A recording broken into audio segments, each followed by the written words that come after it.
welcome to Gravitas. I'm Palki Sharma Upadhyay. Let's get started.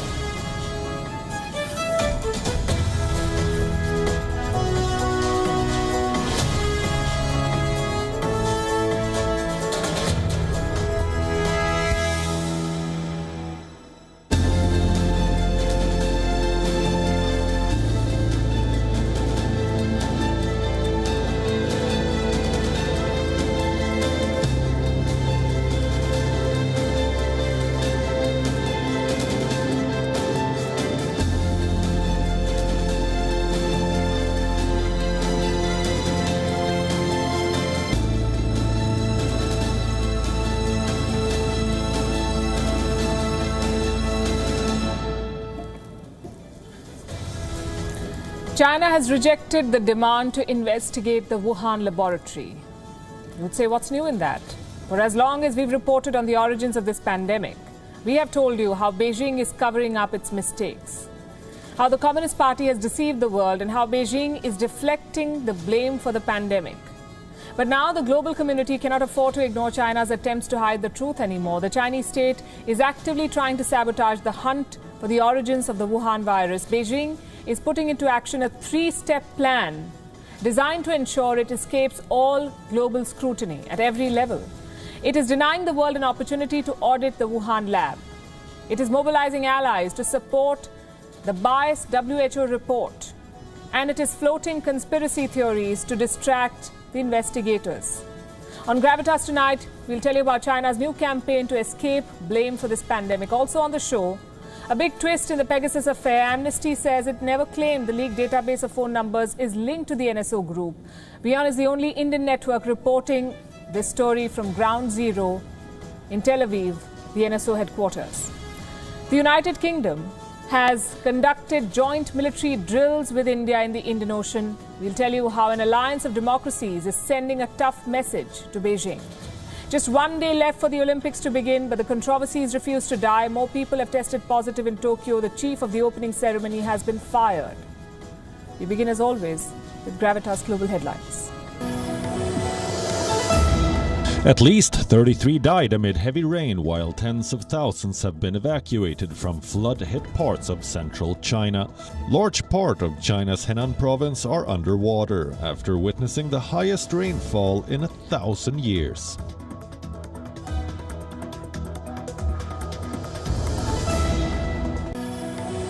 New York's air quality reported as among the worst in the world as the skyline remains shrouded in smoke from the raging wildfires across the U.S. West Coast.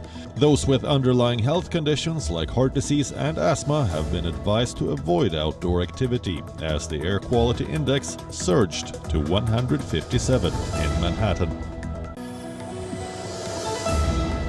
Coronavirus cases nearly tripled in the United States, which experts blame on the more contagious Delta variant along with a surge in vaccine misinformation.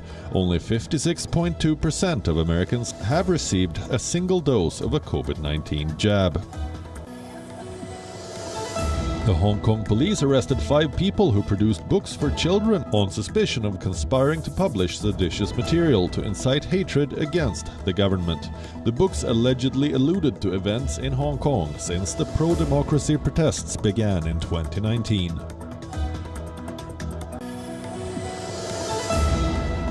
Despite soaring tensions, China and the United States continue bilateral trade at the briskest pace in years, making it seem as if the pandemic or a tariff war never happened.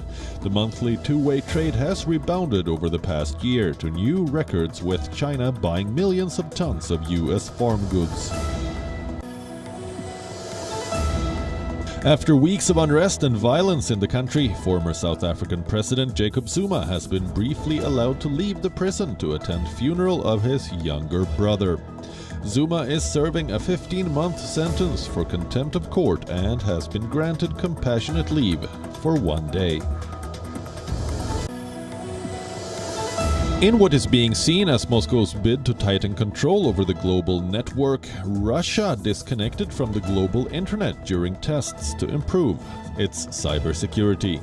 This follows Russia's adoption of a sovereign internet law in 2019 to counter the US national cybersecurity strategy. In a landmark settlement, major drug companies reach a mammoth $26 billion settlement to counter the opioid crisis in the United States. This is the second largest cash settlement in U.S. history to hold the industry accountable for more than 500,000 deaths due to opioid addiction in America in 20 years.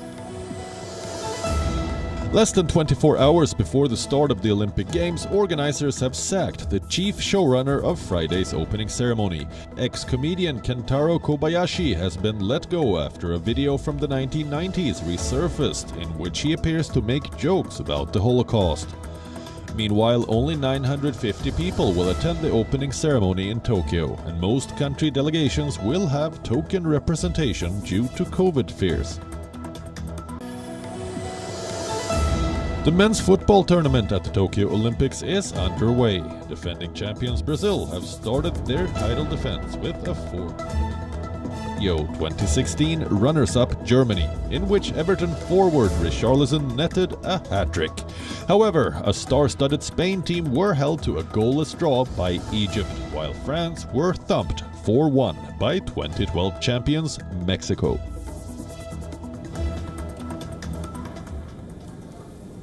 The Wuhan virus came from a lab. This claim started as a fringe theory, but in recent months, the possibility of a lab leak has looked increasingly real. The world wants the Wuhan laboratory to be investigated, but China won't allow it. Today, China rejected the demand to investigate the Wuhan Institute of Virology, the same Wuhan lab that is at the center of the entire debate. China won't allow access to the lab. To be honest, this does not come as a surprise. China was opposed to the idea of another investigation the moment it was proposed. Today, we have received a formal confirmation, and China made the announcement in dramatic fashion. Chinese health officials called a press conference. They said that they were shocked and offended by the demand made by the World Health Organization. One of the top officials said that the World Health Body's plan shows disrespect for common sense and arrogance for science. Listen to this. To be honest, when I first saw the WHO's plan for second-stage investigation of the COVID-19 origins, I was extremely surprised. This plan takes the hypothesis of China's violation of laboratory procedures, causing virus leakage as one of the research priorities. From this point, I can feel the disrespect for common sense and arrogance towards science revealed in this plan.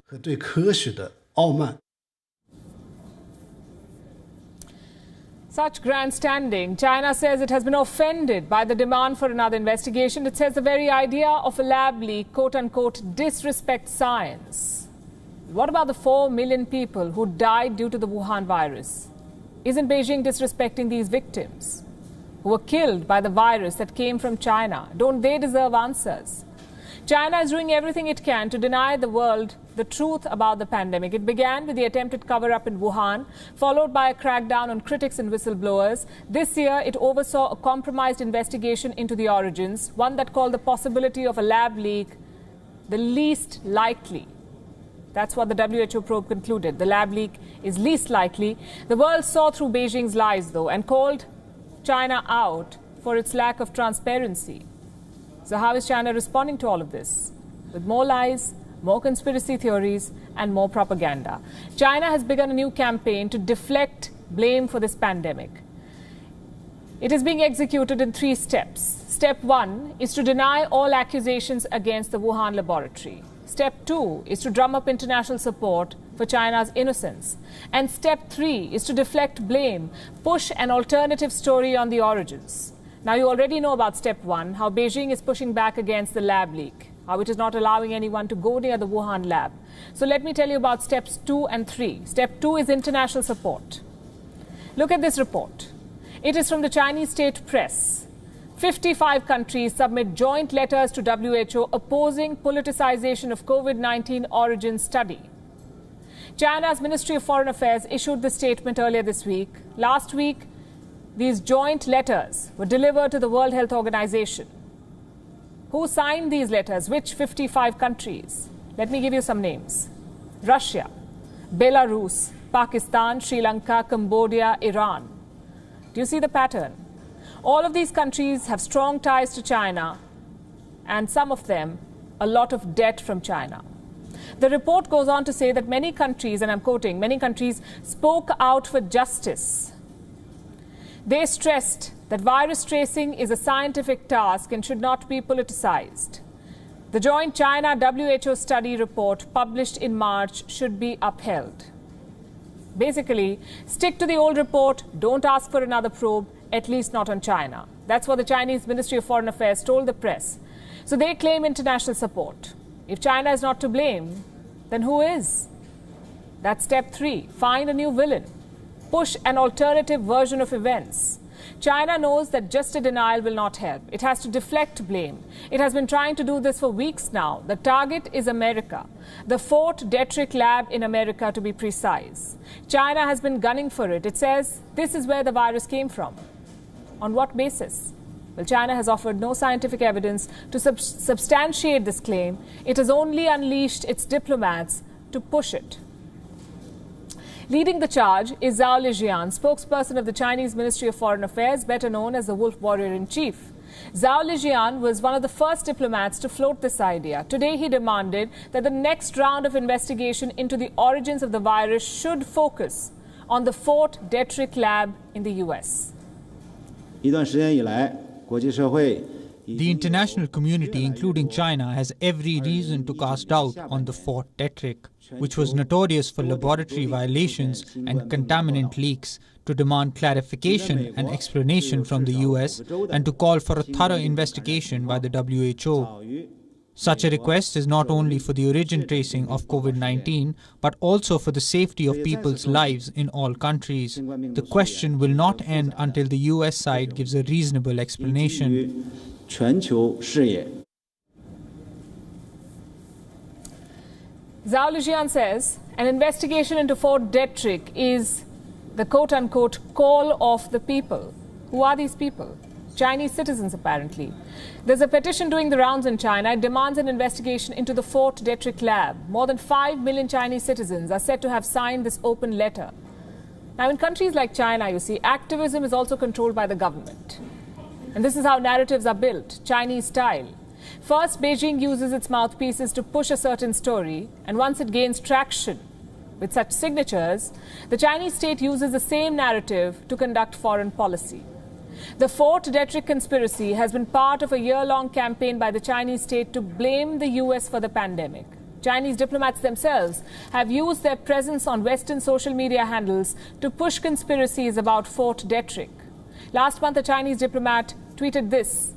He said that Fort Detrick lab must be investigated because there are a large number of pneumonia cases near the Fort Detrick lab. Again, no proof was offered to substantiate this claim. Chinese diplomats have been caught sharing information from suspicious accounts on social media. Earlier this month, the cultural counselor of the Chinese embassy in Pakistan shared a tweet that talked about the Fort Detrick conspiracy.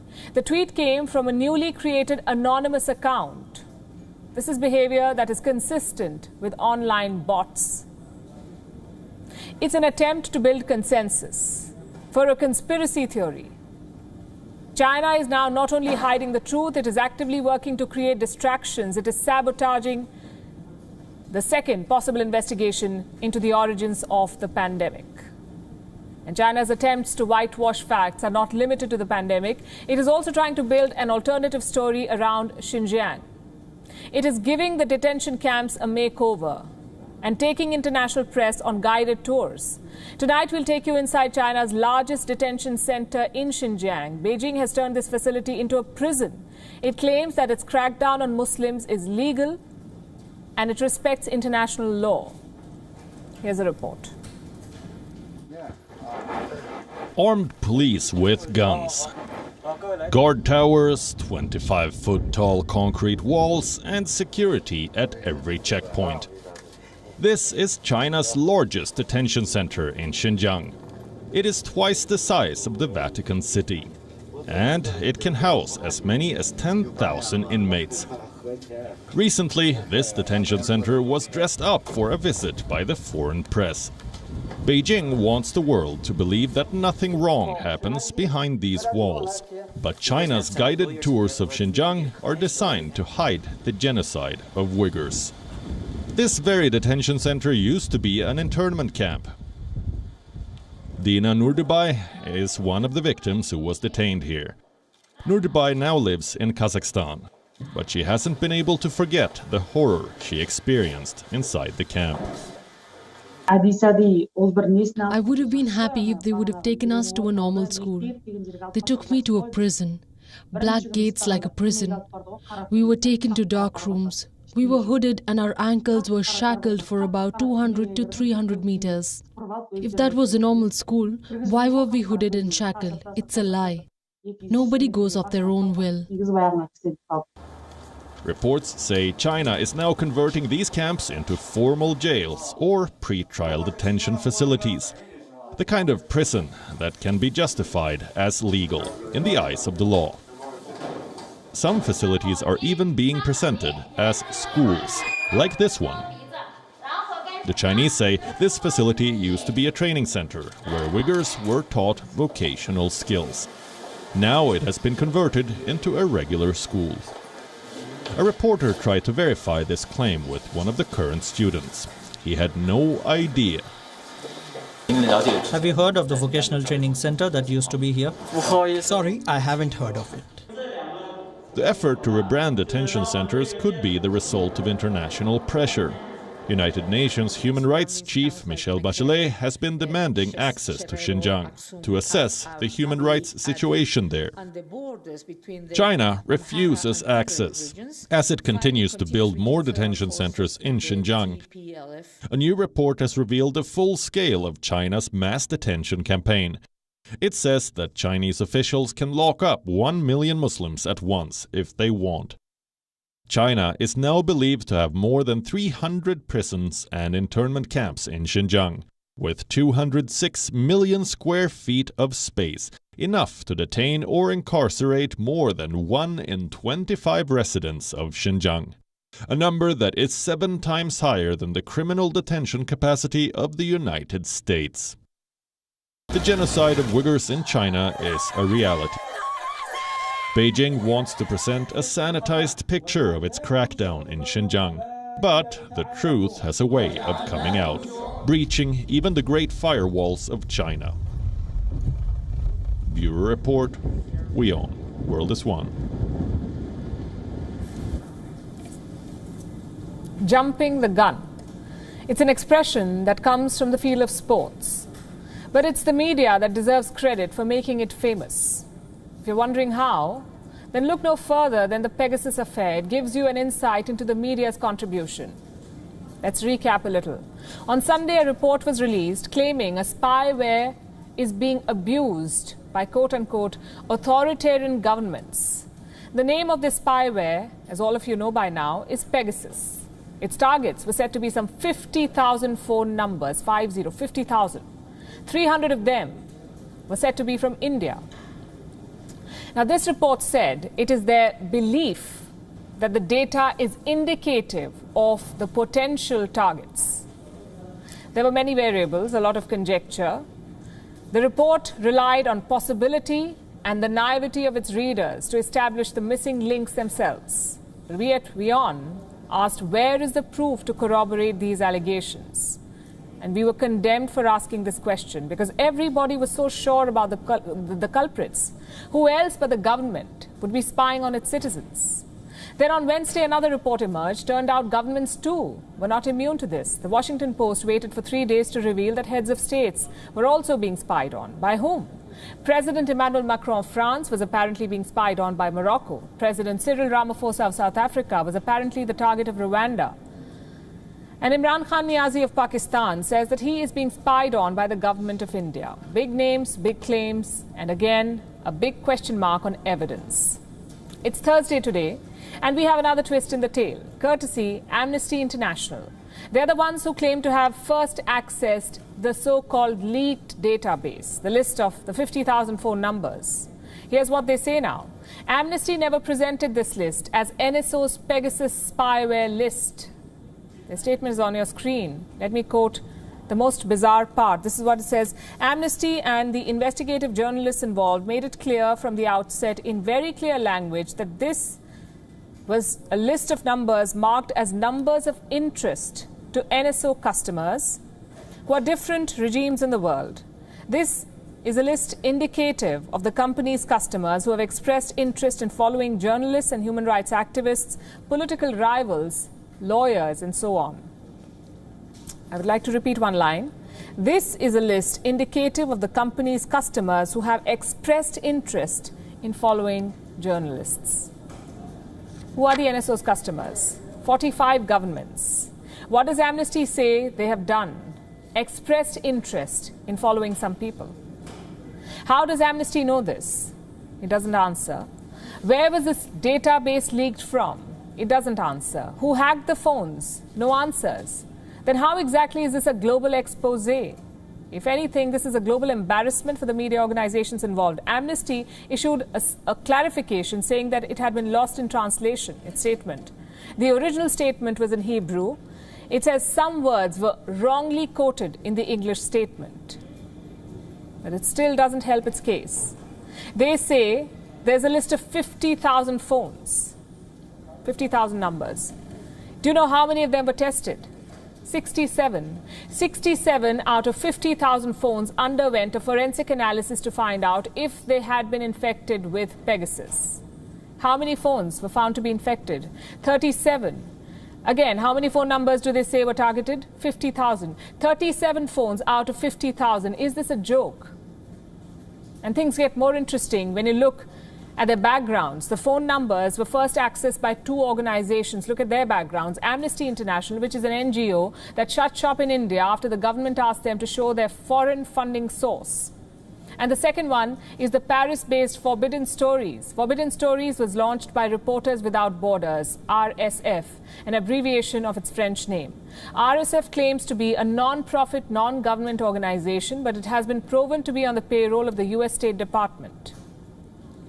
No wonder America is not on the list of countries spying on its citizens. On your screen is a report published by The Guardian in 2005. It says RSF denies receiving money. This is what it says. RSF denies receiving money from the United States State Department, but confirmed that it had received a grant of $40,000 US from the Conservative National Endowment for Democracy. Conservative National Endowment for Democracy, which in turn is a US government-funded project. Go figure. Let's also talk about the company that is being accused of facilitating this surveillance, the NSO Group. It says it will now investigate these claims. The NSO Group is an Israeli cybersecurity giant based in Tel Aviv. Some 850 people work for this group. Some 45 vetted governments use the software it made, which is Pegasus. And any deals that this company strikes are approved by Israel's Ministry of Defense. We traveled to their headquarters in 2019 when the snooping allegations first emerged. And again today, WION correspondent Jody Cohen traveled to Herzliya to the NSO Group headquarters. She sent us this report. In response to all the allegations, NSO has issued statements saying enough is enough, and that the claims are so outrageous and far from reality that NSO is considering a defamation lawsuit. It emphasizes that the company sells its technology solely to law enforcement and intelligence agencies of vetted governments for the sole purpose of saving lives through preventing crime and terror acts. According to sources, the Israeli government is said to be taking the matter very seriously. It has apparently formed a senior ministerial team to deal with the allegations. In the meantime, NSO says it will faithfully execute its mission undeterred, despite continued attempts to discredit it on, quote, false grounds. This is Jody Cohen outside NSO HQ in Herzliya, Israel, for WION World is One. So the group has promised to investigate the claims. It also says, blame our customers for hacking, not us. Well, they may have a point, but who are the customers? And is it just the customers who were spying, or did the NSO software fall into the hands of some non-state actors? Since we're talking about possibilities, consider this one too. NSO founder and CEO Shalev Julio has acknowledged that some of its customers have misused its software in the past. In cases like these, he says, the group shut off the client's access to its systems and in the process lost millions of dollars worth of contracts. What a sacrifice. They say that this is how the NSO ensures that its software is used as intended, safely, effectively and ethically. Now, it's hard to put ethical and snooping in the same sentence, but this is the NSO's claim. The company also says that it has a list of over 55 countries which are banned from buying its software. On what basis are these countries banned? Human rights protection, corruption, and regulatory restrictions. So let me get this straight. Governments that respect human rights are the ones who buy surveillance tools. It makes perfect sense, doesn't it? Anyway, the NSO now says that it will probe the reports and its clients are obliged to provide data for this investigation. Since they plan to involve no independent agency, it's anybody's guess as to how credible this investigation will be. So after 4 days of frenzy, here's what we have in the Pegasus project. The group that went to town with Snoopgate says, we never said NSO. The group that sold surveillance software says, we will probe who used it. And of the 50,000 targets, only 37 have been found to be compromised. Some governments have ordered investigations. We have more questions than answers, and a host of people gunning for us if we ask these questions. That's cybersecurity for you. It's murky, it's confusing, but with traditional security operations, things are relatively clear. You see a battleship on the horizon and you know it's trouble. Just ask China.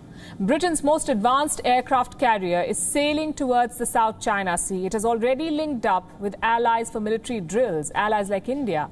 For the first time, China appears rattled here. An armada of democracies is challenging China. Is this where the tide turns in the South China Sea? Our next report tells you. This is Britain's flagship carrier, HMS Queen Elizabeth, a throwback to its days of naval supremacy. These guns can shred incoming jets and missiles. This deck can deploy 40 stealth aircraft. It is 65,000 tons of pure firepower, and it's headed straight to China's backyard. Last week, the supercarrier entered the Indian Ocean. It was flanked by 2 destroyers, 2 frigates, 2 support vessels, and ships from the US and the Netherlands. Their first stop was India. British and Indian navies combined for the exercise Konkan, a long-running military drill between the two nations.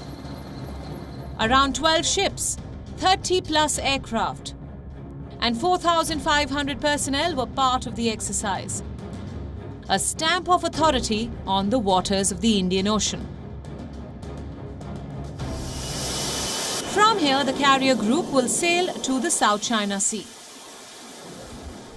where an armada of democracies will challenge China's illegal claims. It is part of the UK's post-Brexit pivot to Asia. Boris Johnson wants in on the action, and this 10,000-kilometre voyage is his message of intent. Britain wants a fixed presence in the region. Once HMS Queen Elizabeth leaves, 2 British patrol ships will begin a permanent deployment. How does China see these moves? As an overt threat. Chinese military experts have conceded the change of tide. One of them, Song Zongping, had this to say. While the warships in themselves pose some threat to China, the tour's political influence is a bigger threat because other Western countries like Australia and Canada could also follow and form this joint fleet that regularly sails the South China Sea and East China Sea with the aim of confronting China. It's Beijing's biggest fear come true. Democratic allies sailing into the South China Sea. For years, China has treated this region like its playground, bullying smaller nations, occupying disputed islands, and dumping waste when no one's looking. Since March this year, China has parked dozens of PLA ships near the Philippines. They haven't budged, despite warnings, protests, and threats. Stationary ships can quite literally be stinkers. And that's what satellite imagery showed last week. The ships are dumping human waste again and again at the same spot. It's piled so high, you can see it from space. What's the Philippines doing about it? Their Coast Guard claims to have driven away a Chinese warship. Now this is uncharted territory for Beijing. A stiff resistance to their piracy. The South China Sea isn't China's backyard anymore. The alliance of democracies have toppled Beijing's great marine wall. They are sailing through, stopping for military drills and synergizing operations. For a change, the dragon isn't breathing fire, it is puffing fumes. Bureau Report, WION World is One.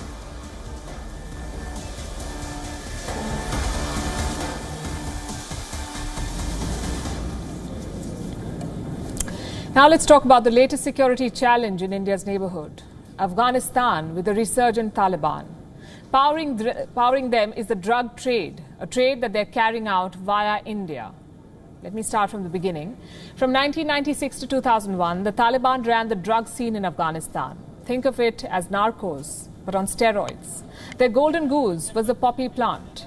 They extracted heroin from it and shipped it all over the world. America tried to strangle this trade with another war on drugs. But much like their military operation, this war too was half-baked. The Taliban continued exporting heroin, this time behind the shadows. Cut to 2021, the Americans have left, and the Taliban don't need the shadows anymore. The Taliban is reviving the old drug routes, and many of them go through India. Let me explain how this works. In the last couple of weeks, Indian officials have nabbed multiple drug mules at airports. They were all carrying high-quality heroin. And this is a trademark of the Taliban, laughable but true, a terror group that does not compromise on contraband quality.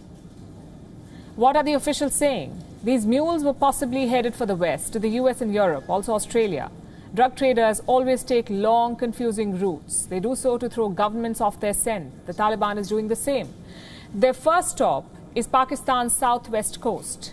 From here, small boats take the consignment to Mozambique. These are tiny vessels, impossible to detect with satellite imagery. From Mozambique, it is taken by road to Johannesburg. That's half the journey completed. From South Africa, the heroin heads to India, in most cases with a stopover at Doha. India is the final stop before dumping these drugs in the West. The Taliban's job is to supply the heroin. Once it leaves the Pakistani coast, the African cartels take over. How many of these drug mules have been caught? Well, we don't have a number so far, but officials have given details of a few cases. Like on July 19th, just 3 days back, a Zambian national was arrested at the Hyderabad airport in India. More than 3 kilograms of heroin was seized from this person. That's worth around $2 million. Here's another case. This one is from the 22nd of June. The same airport, a Tanzanian male was nabbed with 3 kilograms of heroin. Guess where he was flying from? Johannesburg via Doha. Now, most of these consignments are well concealed. The heroin is mixed with talc and lactose, so normal scanners cannot pick them up easily. Then how are these mules being identified? Mostly through profiling.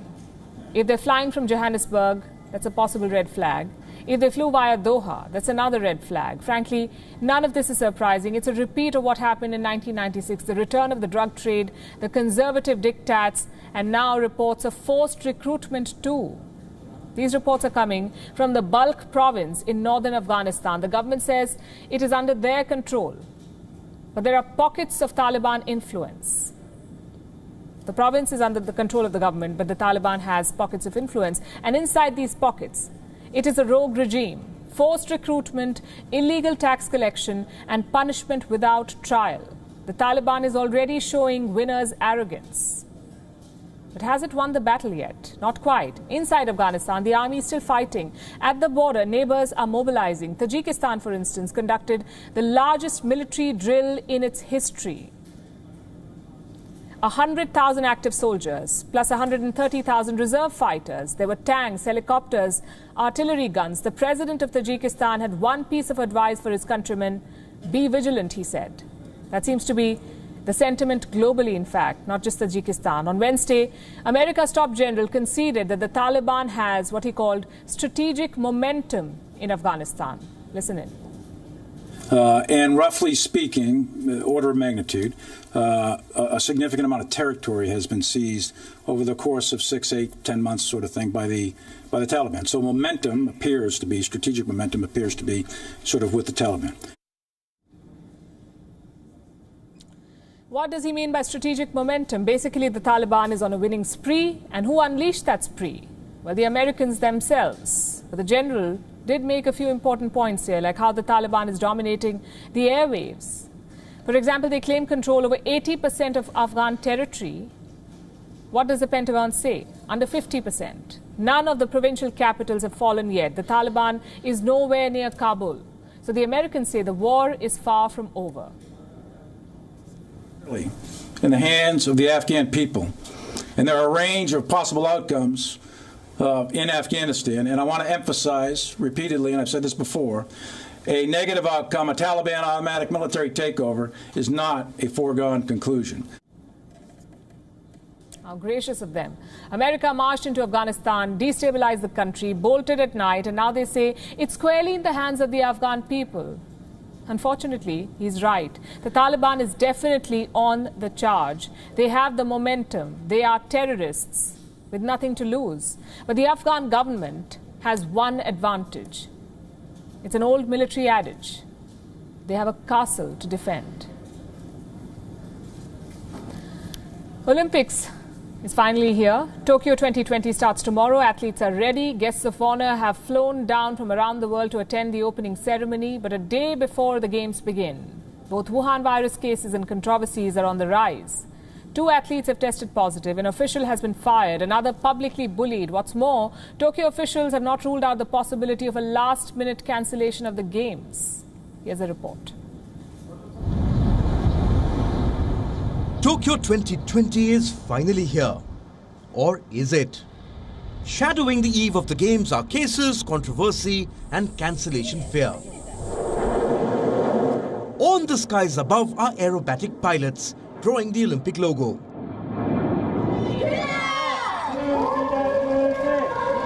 On the streets below are protesters with placards. Their demand? Cancel the Olympics.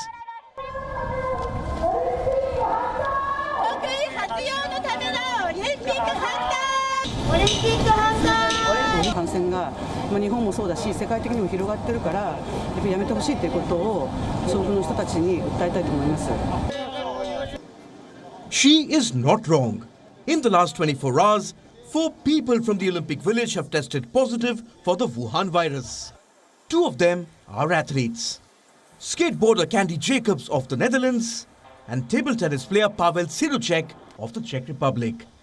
Both had to leave the village. They are now quarantined in a hotel. In Tokyo, nearly 2,000 people have tested positive. The tally of fresh cases is the highest since January. The number of new cases in Japan stands around 3,000.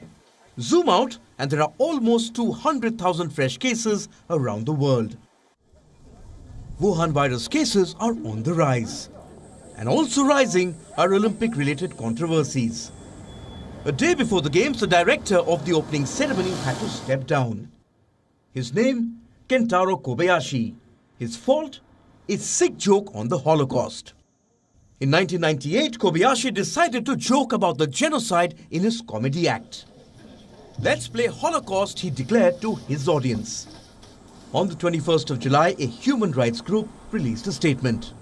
It said, and I quote, "Any association of this person to the Tokyo Olympics would insult the memory of 6 million Jews and make a cruel mockery of the Paralympics." Unquote. A day later, Kobayashi was fired. I apologize deeply to the many relevant people, the people of Tokyo and the people of the nation for causing inconvenience. Kobayashi is not the first official to embarrass the organizing committee. In February, former Japanese Prime Minister Yoshiro Mori had to step down as the Tokyo Olympics chief. His fault? Sexism. In March, the creative head of the Games, Hiroshi Sasaki, was forced to quit. His fault? Derogatory comments about a female entertainer. Adding to the list of controversies is this. Never been to an opening ceremony at the Olympic Games, have you? In Tokyo, women are being bullied in public. This man is John Coates. He's the president of Australia's Olympic Committee. And he's publicly ordering Queensland's Premier, Anastasia Palaszczuk, to attend the Tokyo 2020 opening ceremony. Why? Because the IOC has awarded Brisbane the 2032 Games. So he's telling her, show your gratefulness. About you going to the opening ceremony, you are going to the opening ceremony. I'm still the Deputy Chair of the Candidature Leadership Group, and so far as I understand, that there will be an opening and a closing ceremony in 2032, and all of you have got to get along there and understand the traditional parts of that, what's involved in an opening ceremony. So none of you are staying behind and hiding in your rooms, all right? No one says no to John. It's a major... Drunk on power or patriarchy? You decide. Palaszczuk had decided to not attend the opening ceremony out of courtesy to the 13 million Australians locked up at home due to Wuhan virus outbreaks. She decided to fly to Tokyo only to attend the bidding ceremony for 2032. Once the bid was won, Palaszczuk's boss turned against her wishes. You don't know the protocols? Public patronizing of women, sexism, anti-Semitism. What else do the Games need to add colours to its rings? A headline like this. Tokyo 2020 chief Muto does not rule out an 11th hour cancellation of Games. The word is the Games may be called off last moment or even halfway if Wuhan virus cases spike. It's just the eve of Tokyo 2020 and we already have a winner. The virus from China. Bureau Report, WION World is One. In Iran, a new president is set to take charge. He's inheriting a dwindling economy and a difficult foreign policy. Add to his list of woes, protests over water. Iran is experiencing its driest summer in 50 years. The province of Khuzestan is the worst hit. Rainfall has dropped by 40% this year. Several rivers have dried up, taps are running dry. And this water shortage will now hit power generation, leading to blackouts and more misery. The people of Iran are angry and protesting. Here's a report. This is Iran's Khuzestan province. Locals living here are angry. They are short on water. So for 6 straight nights now, they have been taking to the streets. Security forces have dealt with these protesters with a heavy hand. At least 4 people have died so far in the crackdown. This includes 1 police officer, and reports say that the government wants to prevent these protests from spreading. But the violence has only angered the protesters more. This video was aired by the Iranian state TV. It shows protesters firing their guns in the air. Why are Iran's taps running dry? Reports say Iran is facing its driest summer in 50 years. And if the temperatures rise further, the situation could get worse. Plus, there's a sharp drop in rainfall. It's down by 40% this year. Residents of Khuzestan say that many rivers have dried up. They don't have any water to drink. But that's not the only crisis before the Iranian government. The shortage of water could have a ripple effect on power generation. Reports say the drought has left Iran's dams with less water to generate electricity. If the power supply falls, it will lead to more blackouts. Already, homes in Iran have been struggling with the power shortage. The crisis is serious. Iran's supreme leader, Ayatollah Ali Khamenei, has issued a statement. He said, officials are obligated to address Khuzestan's problems. Even outgoing President Hassan Rouhani has spoken out. He said that the people have a right to protest, but they need to follow the law. It is their natural right to talk, protest and even take to the streets within the framework of the law. Meanwhile, some people might use this opportunity and an evil person might join the protesters and use guns and shoot and kill one of our dear countrymen. This statement was a rare acknowledgement of the public anger against the Iranian leadership. Many of the protesters have criticized the Islamist rulers, blaming them for the mismanagement of natural resources. Their opposition presents a new challenge for the new president. Ebrahim Raisi has a reputation of being ruthless towards dissent. But with Iranian lawmakers now voicing concerns over the water shortage, the incoming president may want to avoid the hardline approach. Bureau Report, WION, World is One.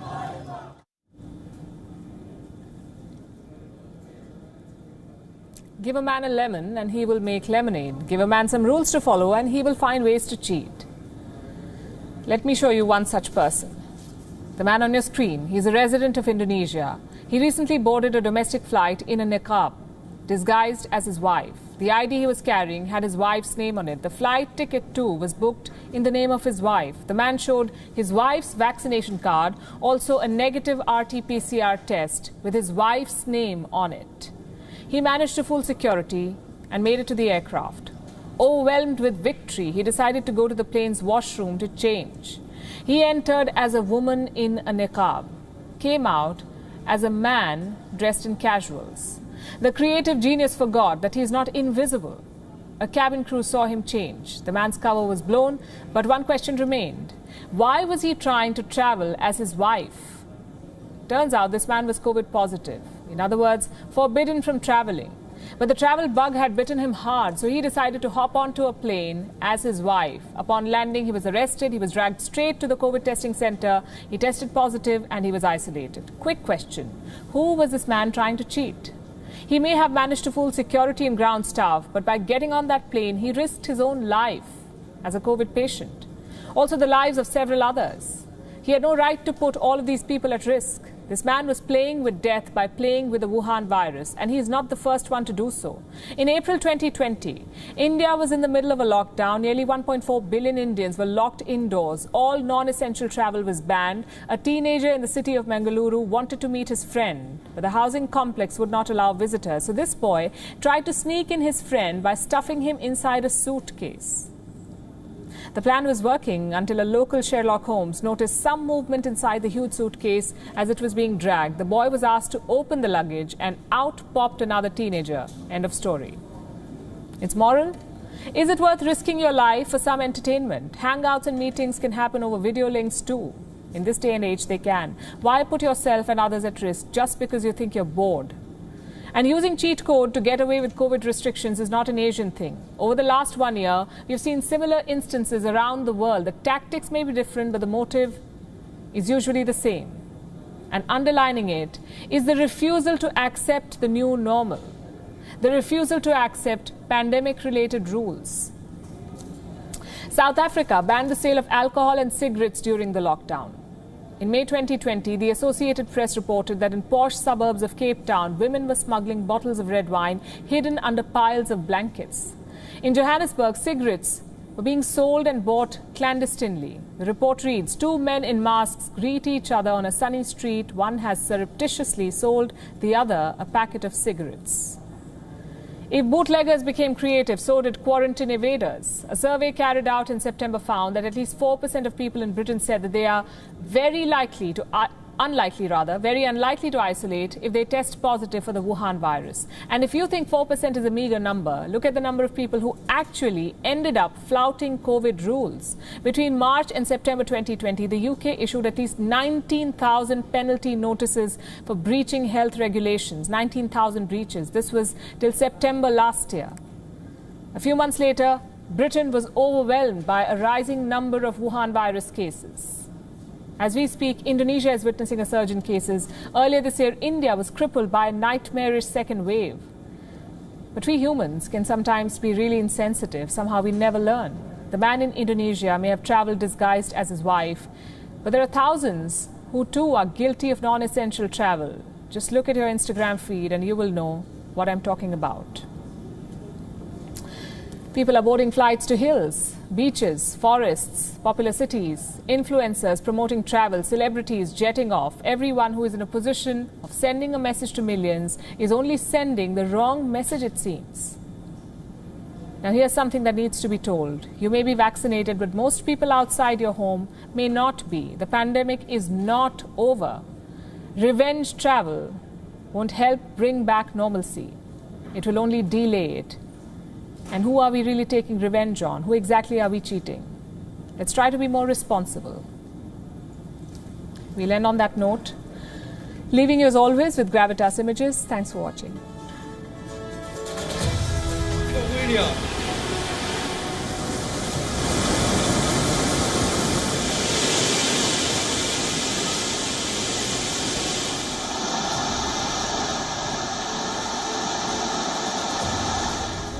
Un remolino en el campo de juego para que ustedes lo vivan en vivo y directo. Se lo va a comer al árbitro, se lo comió nomás. Vuela algo.